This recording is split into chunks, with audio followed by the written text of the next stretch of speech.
Hey everyone, welcome to my show, my so-called fabulous. It's so good to talk to you today. Hey, it's just me today.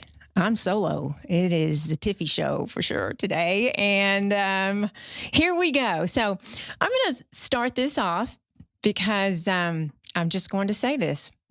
You know that I'm not a doctor. I'm not a medical worker. I respect everyone that is in this field, especially after preparing for the show. I'm not a politician at all. Oh my goodness. I'd lean more to it being a singer than I would be a politician. I am not a psychologist at all, but I do have an opinion and I do want to bring you facts. And that's what I'm doing today. Trying to determine in this national lethal pandemic what to talk about on your podcast, that I want just lifestyle and happy, and that always isn't the case. So coming up with topics, if you can have guests on here, you can just talk and have, a lot of education in one show. But when you're talking about controversial topics, I just want to stick to the facts. Now, I'm going to give you some of my opinions and some of my emotions and beliefs on this COVID-19. And there it is. I said it. I think 5 months ago or 4 months ago, Paul and I discussed we're not going to talk about this anymore. It's not an option. It's not an option. This virus is winning right now, and we need to get this under control, and I feel certain we will. So I've been thinking and observing for a few weeks now, wondering if I should talk about this. And like I said, I'm not qualified, but I'm qualified to be a human. Thinking and observing and watching the world right now where we are. And first of all, we all have to come together. We all have to work together. I'm going to touch on the mask because there's so much controversy on wearing a mask. Guys, wear a mask. Wear a mask. Now, the CDC says if you're 2 years old and below, you don't have to wear a mask, okay? So there's that. I have done research for this podcast through the World Health Organization, Texas government, national government, and the CDC. So this is where my information is coming, other than my own personal. So all of these platforms, all of these websites are saying, wear a mask, people. I don't understand why it's such a problem. I don't, and please, I'm sure you'll let me know, but I just don't understand. It's for our health and the health of each other. We need to protect each other, and especially those that are at risk, for certainly. And there's so many layered questions. There's so many myths, and there's so many fallacies. So I'm going to bring something up that we have hit on the show before, and that's fake news. And how do you determine if it's fake news?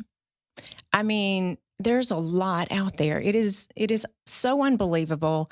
And 3 people living in my home right now, different ages, getting news from different sources with 3 totally different opinions or facts. Air quote facts. And it's amazing to me. And it's amazing because I think what I've observed is we're empowered by fake news. We're empowered by it. We believe it and it feels good, or it scares us. It puts fear in us, perhaps.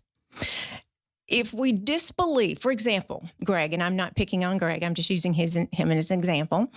But if he gives me news at the end of the day, he will rush in and tell me, and my first question to him every time is, what's your news source? What is your news source? And if it's the top 3 that I just talked about, I lend to believe it. But I find myself chastising right away. Like, that's not true. What's your news source, as I said? And how do we determine the difference between fake and real news? That's my question. Are we vulnerable to propaganda and misinformation? Are we?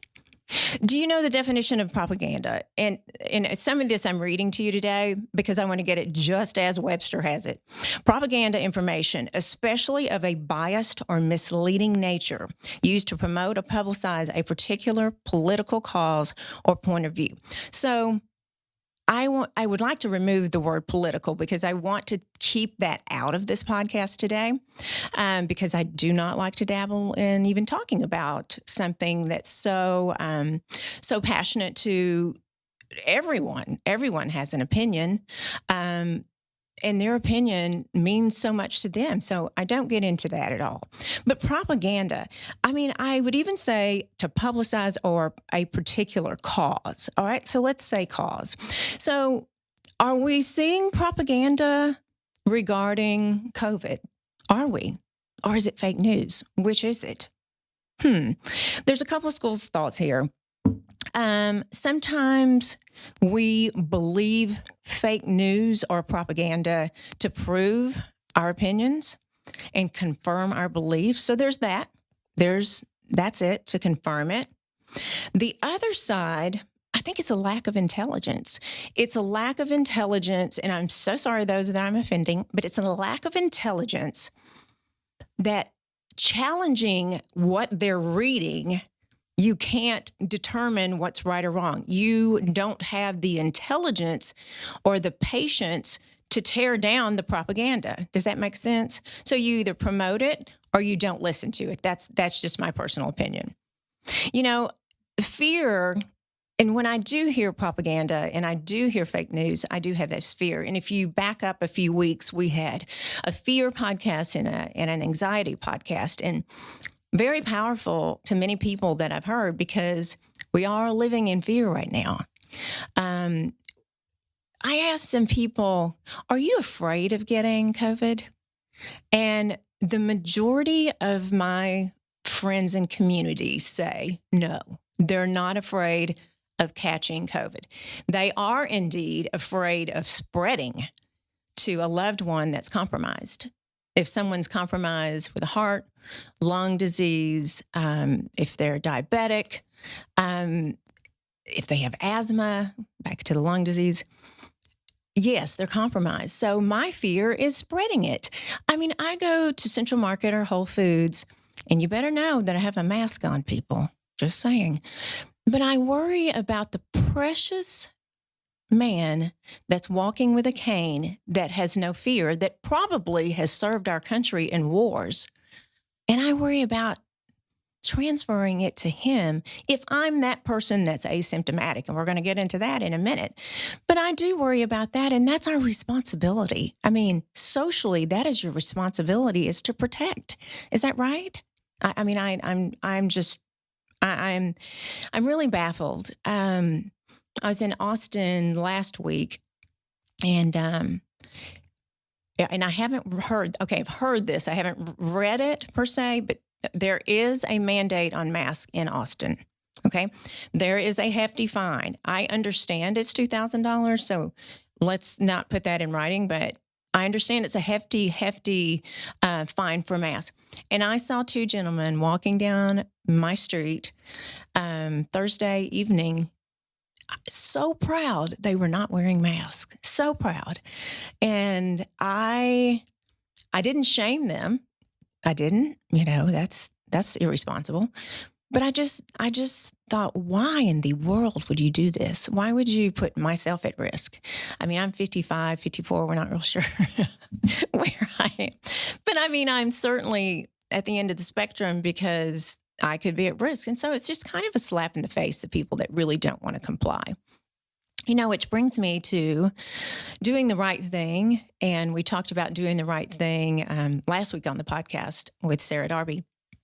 And doing the right thing, are you all amazed when you do turn on a television show, a television news platform, and you do happen to see, and this is not just one platform, this is many, the number of people that are gathering, not 10 or less, hundreds.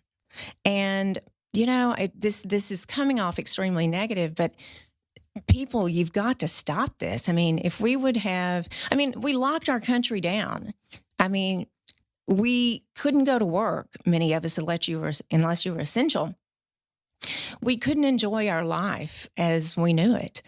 And we were locked down. And do y'all think sometimes that the lockdown, worth it? Paul, I'm going to bring you in on this, my producer, Paul.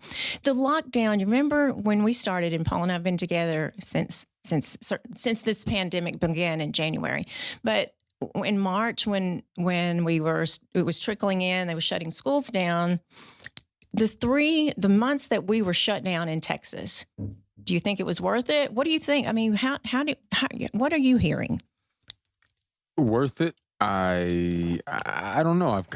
I'm kind of conflicted on the entire thing because obviously it didn't do anything because we're doing everything now as if it's not around, except for the little things that we've put in place like masks and social distancing that may or may not be followed.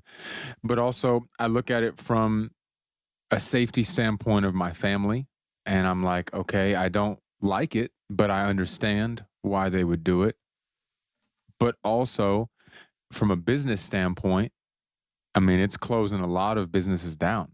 Horrible. I mean, this is a very scary time for people. So I think that business owners like myself, like yourself, like any of the entrepreneurs out there, it's kind of like, yes, I want to keep, my family safe and myself safe, but what do I do? Right. I mean, this is what I've put my life into, and then now that life is gone. So what do we do? Right. It's kind of like this double-edged sword. We stay inside and we're safe, but we lose our business. Right. Or we go out and risk it. It is so. It's just such a conflicted topic because this is my opinion. I don't believe that we're getting the help. If we're going to close everything down, I think there needs to be something in place to help the people not just go homeless. Exactly. But there was a stimulus check for some and things like that. But if you're going to close down a country, there has to be something set in place for that. Right. Otherwise, people won't close things down. Right. People won't do that because if that's the only way that I can make money to feed my family, right, it's fight or flight. Right. And I am. In my family, we are following guidelines. We're wearing masks. We do go out and support business for sure. We are dining because the restaurants are open, and we only dine where there are stringent policies in place. Some of the places we go, you take a temperature. Some of the places you have hand sanitizers. Others you obviously have to wear a mask, but we only frequent those types of places. And I feel horrible because I think you and I both have friends that are bar owners, and that went out of control. That was, again, and I am so sorry. My heart bleeds for restaurateurs. I mean, many people, everyone. I'm not for just one category, but the bars, because what happened there? Yeah, I mean, I don't know. There's so much conflicting information. Exactly. I mean, it's Fake nothing news. but conflicting information. It's like you close down bars, but you keep bars inside of restaurants open. There's not much of a difference. And I think that is the food. I get the food side, but that doesn't mean that there's not a lot of people. Exactly. There's just so many things. It's a lot of. I don't know. It's kind of a sensitive subject because I do have so many friends that work in the service industry that are out of work because, if they can't market as 51% food sales, then they're completely shut down. But then they go to a restaurant. The same people will go to a restaurant and spend hours there at the bar because they sell 51% food.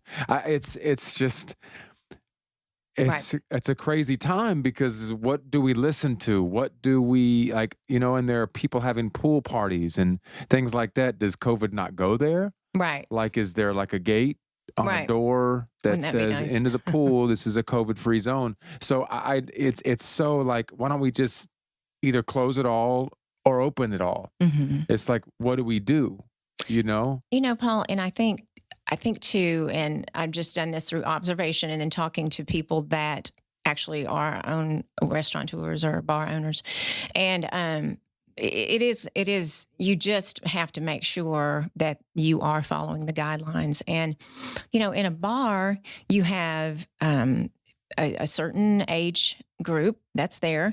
And I do know when I was in my 20s, I was bulletproof. I do know that. And, I think there's that. I think that how can you social distance in a bar? Now, I do know, like, for example, we were at Pacific Table last night. That bar, you are 6 feet apart. You are distanced.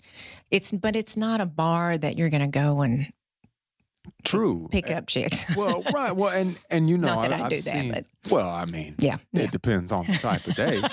But I've seen places that, will close down tables in between other Yes. tables. I think that the biggest frustration for people like bar owners is that flights are full capacity. Mhm. You're literally inches away from people, Mhm. but that's being able to be open. Mhm. I think that's the frustration, is because there are a lot of contradictions going on. It's like, let's close down bars because people are irresponsible, but let's put people 6 inches away from each other on an airplane at full capacity. That's what I think is causing so much frustration. It's because if bars are closed down, where Right. things I say in quotations, Mhm. can be controlled a bit more than 6 inches from somebody on an airplane. I think that's a huge frustration issue and a huge point of anger for people, because it's like, well, why us? Right. All these restaurants or Sure. bars are so upset that they're closed down because other things that are just as bad, if not worse, are open. Yeah, and so I'm going to talk. I have a list of facts and fallacies, but facts. Speaking and your droplets. You're pushing. And in a bar, is everyone wearing masks? I was just in a bar. I went in a restaurant that was 51%, but it was a heavy bar scene for a place in Austin, and they were all wearing masks, just standing there talking, and they'd lift but it was a restaurant with a bar. So they were following the rules. I think they had to make them sit down at the table or have a seat at the table. But I was just thinking, okay, this is so strange. But on an airplane, you're really not talking. I guarantee you no one's talking to each other. But you have to wear a mask the whole time. So, and it is, I can't imagine, again, your heart bleeds for the owners. Put life savings into these things. What's interesting when you say about droplets? I have a doctor friend of mine that he does a podcast, and he was talking about that in a smallest of cases, that a droplet, let's say someone sneezes, right, and it catches the right wind. Mm-hmm. It could literally, this is all a fact based on research that he did. This isn't just like, oh, I'm going to make something up. This isn't fake news type stuff. This is what he was talking about. He said it could literally travel a mile and still infect somebody. Oh, my. So when you think about something like that, that's a crazy lottery type circumstance. Sure. But if it catches the right wind, those droplets don't disappear. Mm-hmm. Those droplets travel. It's kind of like, if you think about things, that's why they were so worried, like in World War II with the bomb, the atom bomb and things. That just goes so Dispersed, far. Yeah. Mm-hmm. And it hurt a lot of things. Bring it back to here. That makes so much sense. And it's just like, great. Now what do we do? Right. It's just so crazy. Like, Right. And I get the fear. I do get the fear, but it's just like the whole world is just crumbling in certain areas. I know. Well, unfortunately, it's just like I said when I started. I'm afraid it's winning right now, but we're going to get it. We are going to get it. It's just, I do sit back and think, yikes, I just want our freedom back. I just want our livelihood back. And when, I agree. And I think one of the saddest things about all this is, my fiance is a teacher, right, and a counselor, and the domestic violence has gone up.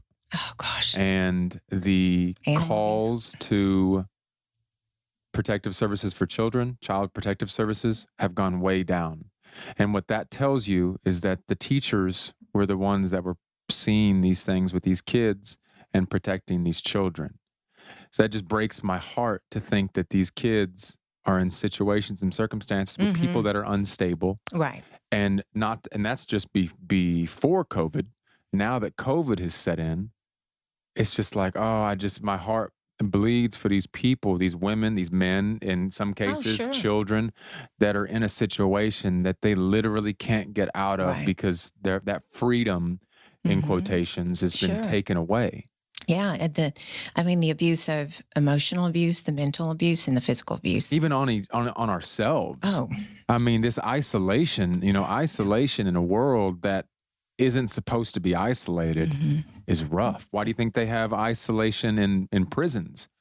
I mean, because that's not a place you want to be. Right. Punishment. That is absolute punishment, and it's. I think that people's mentalities and mindsets are being skewed in a way that is bringing a lot of people down to that hopeless feeling. And I think that it just exactly what you said at the very beginning is we have to work together and check on our friends and check on our Mm-hmm. family and check on the people that are around and create things that can bring us together Mm-hmm. because this isn't over. I don't think it's close to being over, but we have to lift up the people that are struggling Wow. in this. That's so true. Back to the fake news. I have to. Of course, I am guilty as charged for listening because I had a friend. Now, I searched all over from January 2020 to yesterday on all of these sites. So I had a friend tell me, "Hey, Tiffy, it's coming out. It's going to hit the press. If you take Pepsid, that will cure COVID." Okay, who went and bought 20 bottles of Pepsid about 4 months ago? I did. They're still on my shelf. That stuff is nasty. But I bought it and I went to one store and they didn't have it. So I went, it must be true. It must be true. All right. So there was certainly that. The amount of supplements I have purchased from different physicians and documentaries and websites, I mean, it's crazy. So again, saying that something is going to cure it, I want to protect my family. Well, I'll try it. I'll try anything to protect my family and protect myself, and I want to so desperately remove this from my family and friends, and so again, I was in Austin last week, and let me tell you, Paul knows this because he was in Austin a couple years ago with me, and the allergies are horrendous. Just saying, they're so bad. It's so hard to go there. My is. head feels like it's going to explode, and that's the worst place to be when this stuff happens. I know. I can't even sneeze. Like my eyes will cry because I try to hold in a sneeze, and I feel like the cartoons where your eyes bug out. Paul, last week, so I went on Wednesday. I get there, everything's cool. I get to the house at night, and I'm starting to get sick. I'm just like, I'm so sick. I'm on my throat. I call my daughter. I'm FaceTiming. She's like, "What's wrong with you?" And I went, "I'm sick." She's like, of course, we're all freaking out. Okay, so I'm sick. That's it. I've got it. I know I have it. So the next morning I wake up, I'm fine. I'm totally fine. Okay. After I took Wolfed. And so then that night, the second night, the same thing happened, the same symptoms. And I am certain I'm taking my temperature, didn't have a temperature. Then I leave Austin to come back to Fort Worth. Hey, y'all, I'm fine. I am just fine. But the allergies, but it's that fear. I mean, you have a tickle in your throat, or last night I couldn't stop sneezing, and I'm like, that's it. That's it, right? Everybody's going through this. I got the COVID. I got the Rona. I know Rona's here. So, every time I'm not sure. I think I said this about 3 weeks ago. I'm going to stop watching my news source at night that I'm kind of addicted to. It's a lullaby, but I don't sleep. So this is probably a problem. But you know what? I find that every single news story, not every single one, at the end, they get a little more lighthearted, but the news stories are all about, they seem angry and they seem like they're blaming. They want to blame someone. It's almost like, are y'all excited to see us in fear, like the media? And I hate that because journalists, I respect you so much, but I don't know if it's just right now everything's catching on fire and it's just keeping us all scared and fear-driven. And we know what fear does. I mean, we have to blame someone for our fear. And I just wish that we could definitely not have that part of this whole pandemic. But I don't. I have no idea how to move past that. So let me tell you about a friend of mine that actually was diagnosed. Excuse me. I have known a few people diagnosed. One friend, no symptoms, nothing. Lost his sense of smell. Taste. That's it. All right. That's it. Was tested positive. So I have another friend that got sick. Probably around April. And it was on a Sunday afternoon. Got sick and started testing himself for, I'm going to say this correctly. Remember, I'm not a doctor, an oximeter. And this basically monitors the oxygen. So it also, your heart rate, your blood oxygen to your brain. So from what I gather, 96 to 100 was normal. Also does your pulse rate. So he started checking and it started going down. So I went to the hospital. They sent him back and because the symptoms weren't there exactly. But then went back to the hospital a couple of days later and had pneumonia, diagnosed with pneumonia. Had a fever, 102, put him in the hospital immediately. Had a headache the entire time. When he got to the hospital, so this is interesting to me, and it, when I was hearing the story and him explaining this to me, I was kind of like, and I'm so sorry if I don't get this accurately, but it's semi-accurately, but the amount of oxygen, for example, he was given 2 liters of oxygen a day the first day, the next day 4 liters, the next day 5 liters, the 6th day more liters of oxygen, just kept adding more and more oxygen. So on day 2 and 3, his dad is a physician. So his dad was calling the hospital and just saying, you've got to get him on the trial. You have to get him on the trial. Get him on the trial. Now, mind you, his significant other was tested positive with no symptoms. She had a little sniffle. Nothing, okay? You've got one person in the hospital. Literally, he said he was afraid to go to sleep, that he thought he might die, okay? So his dad wanted him on the trial drug. And again, this is a trial drug. This is a true story. Remdesivir. And they finally agreed to do this study and have him part of this study. The question he was telling me, he was like, you don't know if it's actually the placebo or the medicine. But when he got it, within 2 days, he was immediately better. He turned the corner. Okay. Now, I'm just giving you what he told me actually factually happened. And I hear this. There's no cure. There's no vaccine. There's nothing you can take. But he took it. Okay. On the 8th day in the hospital, they got him out of bed and he had to learn to walk all over again. He had IV, oxygen, walk around the COVID unit. They sent him home on the 9th day, and 1 week after out of the hospital, he was back to normal. So what is going on with that? I'm just so curious, and I do want to hear from you. Does anyone know anything about this? I've done some research, but again, it's not my sources that I trust. Now, I trust my friend, but was it a coincidence that he got better in 2 days or not? Because it varies on how long this lasts. I do know 14 days is when another friend of mine, she tested positive, and then 15 days later, she was negative. So it's just kind of interesting, this whole phenomenon, because there's not a vaccine. I saw on the news last night that Oxford University is getting pretty close. They're doing a lot of research on the vaccine, and then I asked people, would you take the vaccine? And it's either a no or a yes, or obviously some people just I'm like a deer in a headlight when people ask me, because I don't know. I do not know. Paul, would you take the vaccine? I don't know. See? I don't. Honestly, to tell you the absolute truth, I don't get a flu shot. Do you not? I don't. I'm not judging, because I have always done that. And I swear it was because my sister told me, which is in healthcare, to do it. But I was talking to her a couple of weeks ago and she said, no, don't do that. So I don't know. But then when I go to the doctor, they go, have you had your flu shot? Mm-hmm. Yeah, I don't get sick. I haven't gotten sick in years. I probably only get sick once a year, actually. And it's kind of a couple of day thing, and then I'm good. I just, it's kind of a crapshoot. I'm sorry, it is a crapshoot when it comes Hmm. to the flu shot.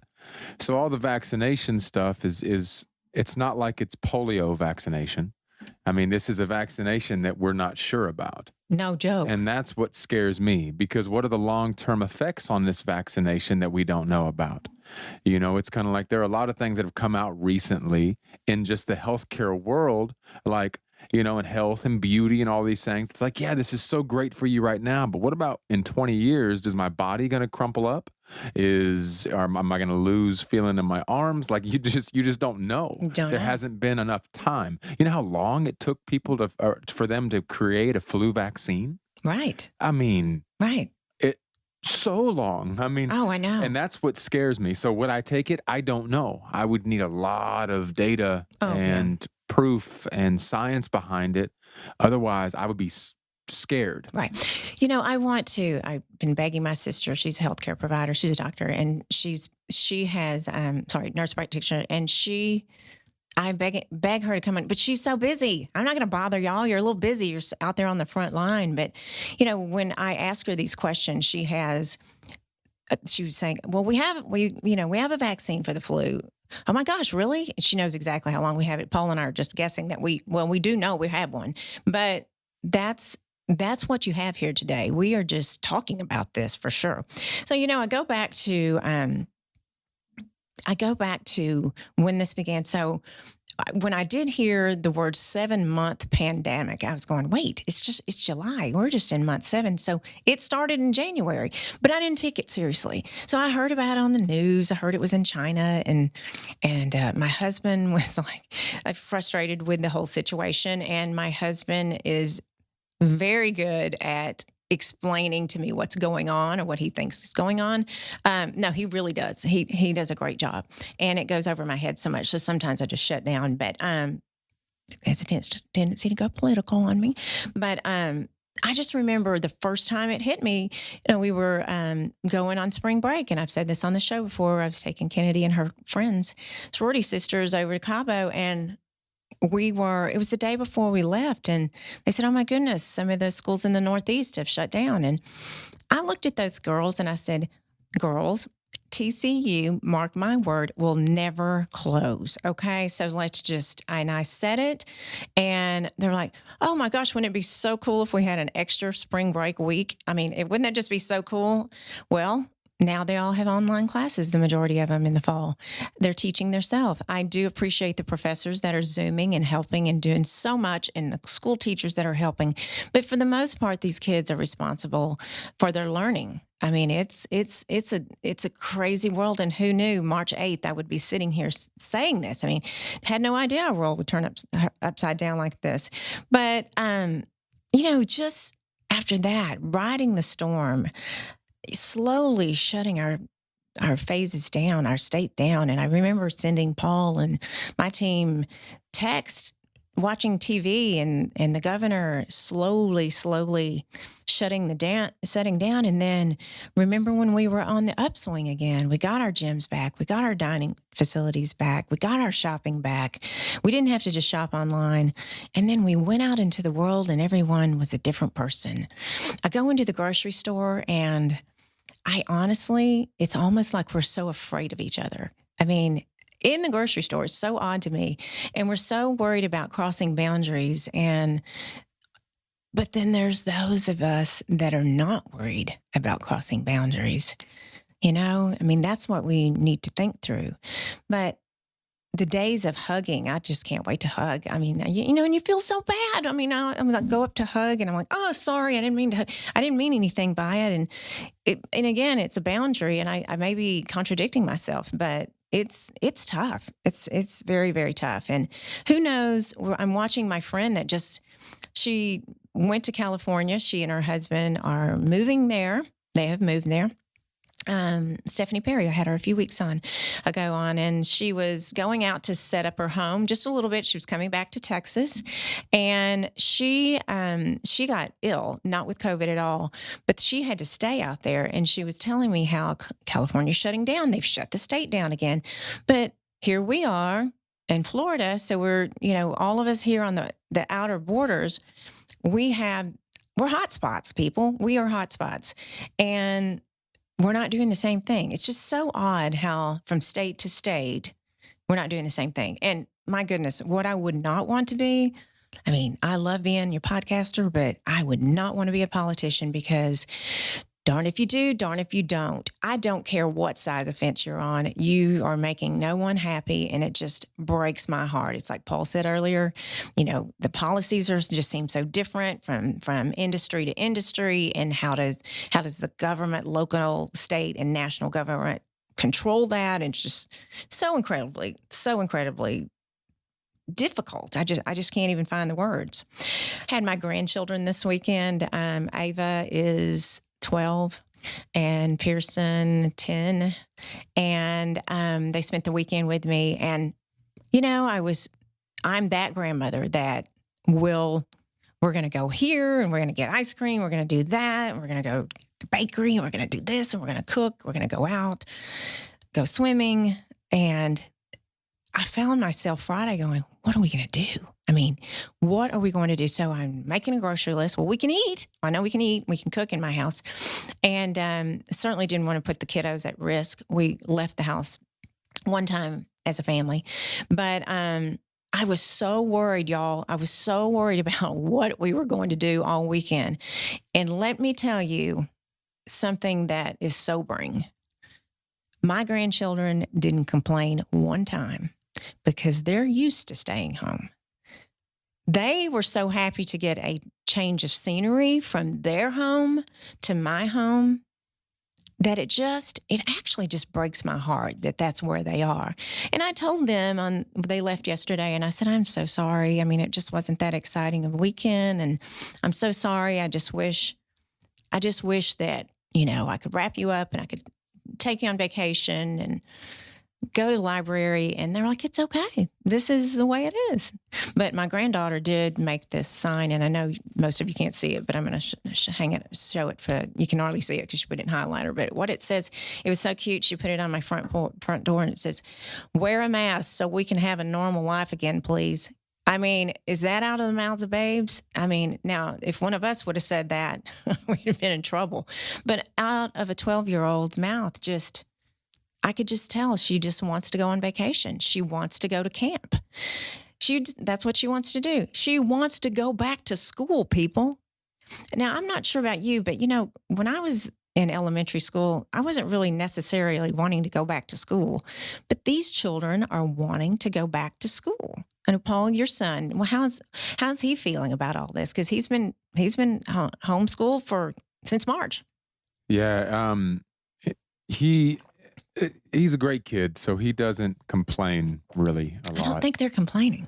No, well, I know he misses his friends. Oh yeah. There's he's got a girlfriend, and he how right now? I know. Right. But it's I don't know. I think it's hard for kids because it was, I'm not a big proponent of homeschooling, just because I think it kind of can limit some of the social interactions that kids need. I'm not saying it's bad for everybody. I'm just saying I wouldn't personally do it, just because I think that they need that social interaction with other people, and I think that they need conflict, and that teaches them conflict resolution. Sure. If there's a bully and they do something wrong, I'm not saying that's great, but I'm saying it's great for them to understand how to combat life instances. So I think that's hard for him, because now he's just around me all the time. Mm-hmm. And, we butt heads sometimes. Sure. And I think that I'm trying to get him to be more productive, because he's going into high school this year. Oh my gosh. Right. Think about the seniors. We had a whole podcast about that. Mm-hmm. We've talked about that, and he's okay, but I know that it's like his brain is slowed down, mm-hmm. because it's not constant homework, right. Constant direction, because I think kids structure. need that. Kids have to have structure in my mind. And I know Absolutely. you're the same way. Oh, Kids have to have structure, and this lack thereof is kind of putting this lethargic attitude in my kid, at least, mm-hmm. because it's just like, well, I don't have a next class to go to. Right. So what do I do? I think this is very hard on the kids, but I think our kids are super resilient. Mm-hmm. And I think this is harder on parents, especially that have to homeschool when that's not what they ever wanted That's not to their do. deal. Mm-hmm. Right. So, I mean, this is a rough time for not only kids, parents, businesses, everyone. Everyone. Yeah. Yeah. It was amazing to me that the kids were just so fine with just being there with us. And they're so understanding. My kid has never said, "Oh, I don't want to wear a mask," or this. No. Like the kids just do it. Okay. Yeah. Just do it. Just do it. I know. So it's interesting. It's interesting because I guess maybe we know too much too. I don't know, but I was so amazed, and I love you, Avon Pearson, because you warm my heart with how resilient you are and how, you get frustrated and everything. Ate too many cookies. But I'm just so impressed. I'm impressed with my daughter that's 21, and she found out and was very sad that all of her classes her senior year, the first part of her senior year, are online. And she misses her girlfriend. She misses her sorority. And oh my goodness, we're going to do a podcast on sorority recruitment. Boy, that is crazy. But, the phases, going back to the phases, being shut down. And my husband loves to eat out. The man eats out every single day. Well, there was about 3 months he didn't.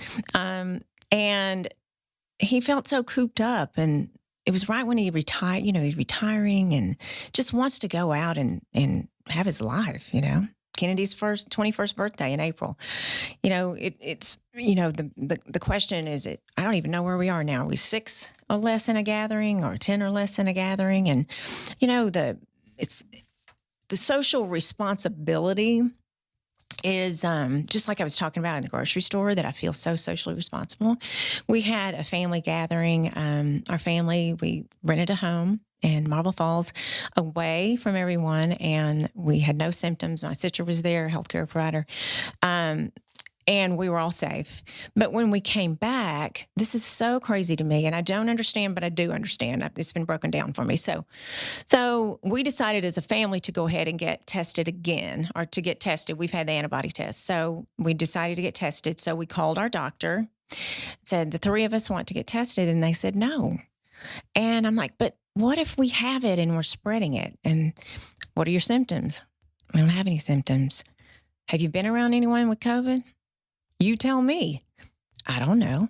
Do you have a fever? No. Well, we can't test you. You can apply for this on home. Now, this was a month ago, probably, so things may have changed. You can apply for this at-home test. So then I asked my friend, so how are these people just going these drive-bys? Are they symptom? And they said, well, they may fib. Sorry, I said it. Are you fibbing? But the doctor said that there's the test they want to not test everyone, because the test, you want to save it for the people that actually need it. So I'm like, oh, okay, I get it. But I was just trying to going, oh my gosh, I don't want to go to work. I don't want to be in front of Paul. I don't want to go to the gym. I want to make sure that I have it. If I have it, I'm quarantined for 14 days, but who knows? Okay. So there was my rant on that. I was just kind of like, the thought of testing sends chills up my spine, not the process, just going, okay, I've got to sit in one spot for 14 days. These children can do it, but Tiffy can't do it. No way. I'd have to figure out some other things. So I'm going to take a minute to talk to you about some facts. All right. So again, I told you it came from the Texas government, CDC, the World Health Organization. So this was my 3 different websites for information. I'm just going to go through a few of these because we can read. You can all read. I know it. But people actually said, you have a community, so we want to hear of this. So the question was, can you contract the disease from a package in the mail? And it says it's through respiratory droplets. And so it's highly unlikely that you would do that. So that word highly unlikely, I'm like, was it yes or no? We don't know, people. There's so many things in here. Is it yes or no? So here's one. Is a headache a symptom of coronavirus? Yep. ask my friend. But I have a headache right now, but I don't have coronavirus. But yes, it is one of the symptoms: fever, cough, sore throat, and headaches. But let me tell you, all that's with allergies, right? I know, allergies.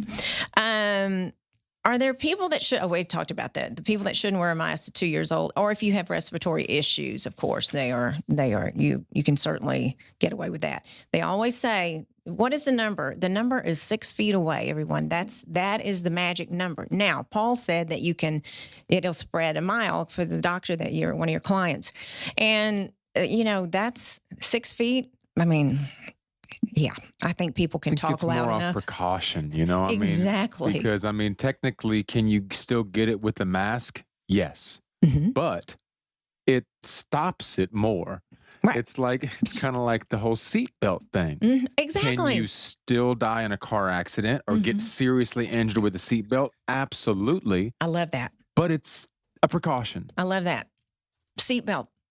That's right. Wear a mask. And you know how long it took for seatbelts to actually for them to fight that? Paul, yes. Come on. I lived that. I know you did. And my mom talks about it. She goes, there were times where, it was rough. It was like a war on seatbelts. It was a war on seatbelts. It's like it was just to save lives. Now, what's the first thing you do when you get in the car? Boom. Buckle up. That's right. Buckle up. And I remember laying on the back. We had an Impala or something, and I was laying on the back behind the seat. That was my spot. It's so crazy. I know. That just was, it wasn't a law. It wasn't anything. It's just like, if you're in the car, don't worry about it. Yeah, exactly. It says, when should I wear a face mask in regards to COVID? And it says when you're out in the community and, such when you're in groceries, medication, getting medication or medical care, you're certainly not going in a doctor's office without a mask. Hello. And, never mind. That's another. Why? Okay. So here's a question, because Greg was bound and determined to get the N95 respirators, the mask, the surgical mask. So he was determined to get it, and I couldn't find it anywhere. So the CDC is saying, everyone wear cloth mask and leave the N95 respirator mask, the surgical mask, for the healthcare providers. Is everyone hearing that? Please save it for those folks because they need it. Does coronavirus disease spread through food? As of February 21st, it's not known to transmit COVID. Not known. There's a lot of vague words here. Okay. Is there a vaccine? Nope. Can the coronavirus disease spread through feces? And so the answer was, on that one, as of 5 days ago, that has been found in some feces that patients diagnosed with COVID. However, it's unclear whether the virus found in feces may be capable of causing it. I know. I don't even know. I'm not going to touch anyone's feces, but there's that. But there's probably other things you can catch from people's feces as well. So this is true. That's a good point. Wait, that's another podcast. Yee! Can you still have sex during coronavirus pandemic? Paul hasn't had sex in 5 months, so. With a mask. Oh my God. Oh my gosh. So it says if you both are healthy and all well. about precaution. Healthy and well, are practicing social distancing and have had no known exposure with COVID-19, touching, hugging, kissing, and sex are likely to be safe. Likely. I think we should create like a whole box full of protection stuff for coronavirus and sexual activity. Boxes of prophylactics, masks, full body suits. I think it'd be a good idea. It's a good business plan. Why not? We had to put a comical edge to this. Okay, so does drinking alcohol kill the coronavirus? Good Lord, I would never have it. Drinking alcohol does not protect you against COVID. Who in the world would, and it can be dangerous. Actually, you can die from excessive alcohol consumption. So there's that. Okay. I really was amazed at the number of questions that I found one of them was, if you add more black pepper to your food, will it help you keep you from getting COVID? Actually, it's probably going to spread it more because of the sneezing factor of pepper. This is true. This is so true. Can antibiotics treat the coronavirus disease? No, because antibiotics do not work on viruses. Okay, that's a no. All right. Can coronavirus disease spread through drinking water? As of 5 days ago, it has not been detected in drinking water. Okay. Some of these are just silly, so I'm not going to even go there. This is silly. Could you get I think people just want to be published. Can you get coronavirus from talking to someone from a distance? Yes, people, you can. Okay. The answer is yes. Paul can't catch it from me. There's a big glass screen window between the two of us. We're in two different boxes. I know we sound like we're right here, but no. Can the corona disease spread through frozen food? Likely very low risk. Likely very low risk was the answer. What antiviral drugs are there to treat coronavirus disease? That would be a 0. There's no known, but I still go back to my friend E. Should coronavirus disease patients be isolated in hospitals? And the answer is yes, but many countries have exceeded their capacity as well as states. So they are they're starting to do dedicated health facilities, which is interesting. I think they're doing that in Austin now, or they did that. Okay. So is cleaning your home alone, not alone by yourself, but just cleaning that, okay, if you're just cleaning, is it effective against coronavirus disease? No, you have to disinfect. Must disinfect. Let's see here. Some of these I've gone over so much. Are people with asthma? Yes. Yes, people with asthma are higher risk than me. What is considered close contact? One more time. 6 feet. I wish you could all answer this. I feel like a teacher right now. Gloves. Okay, so should I use gloves during coronavirus disease pandemic? You can use disposable gloves when you're cleaning and disinfecting. I mean, that makes sense. Think about it, guys. This is common sense. Or if there's someone that's been sick and you don't want to touch blood or bodily fluids, of course. So gloves are not necessary, is what they're saying. Recovery time. I don't even want to talk about this because all I could find was February 28th, it was 2 weeks, and then or 3 to 6 weeks. So basically, you know what that means? Don't know. How worried should a healthy person be about being diagnosed? And basically, if you can go from what we were talking about earlier to asymptomatic to having mild symptoms, then some people, it's fatal. So it just runs the absolute gamut. Can pets get coronavirus? They're saying they don't know for sure which animals can be infected, but a tiger at the New York Zoo has tested positive for the virus. Is that the craziest thing? What is that? Makes you think about dogs. There was a dog, I read about it. Who knows how true it is? Yeah, this will make you think differently. I know. There was a dog that contracted COVID. Really? Yeah. It was like in Chicago or something like that. I can't remember. It wasn't here, but that's just so crazy. Isn't that crazy? Who is at risk? That would be all of us. You know, what's interesting is this one does not discriminate against color, creed, or religion. Okay? We all are at risk. So some obviously higher than others. Again, which we knew how dangerous it is. Can the coronavirus spread through pools and hot tubs? There is no evidence that it can be spread to humans through the use of recreational waters. Okay, but think about it when you're in a hot tub, people. Think about it. You're socializing and you're talking loud and nasty and spitting on each other. So that's not the hot tub water doing that, okay? So how can I best protect myself? I mean, you all know this. You've heard it, but I'm going to reiterate it. Wash your hands, use sanitizer. Avoid touching your eyes, nose, mouth, and with unwashed hands. You know what? I just didn't realize how much I touched my face until, look at us. Look, Paul just pushed his hands off his face. Oh my gosh. So I didn't realize how much I swab my eyes or doing so on and so forth. So you have to really pay attention to that. Social distance, 6 feet. Stay home when you're sick, people. Cover your cough, sneeze. You would think that's common sense, right? Standard household cleaners and disinfectants. When it's flu and respiratory season disease, get this. We talked about this. CDC recommends getting vaccinated. There it is.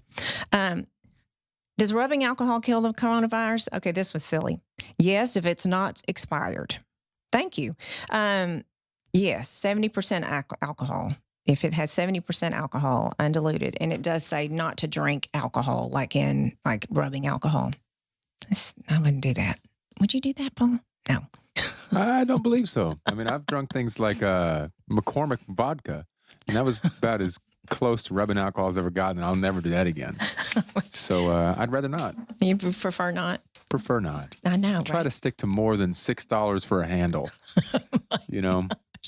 I went in the other day. class. Greg we needed alcohol for like a wound. Okay. So I went in the grocery store and she said, "Oh my goodness, it's your lucky day." And I went, "Is it?" Why?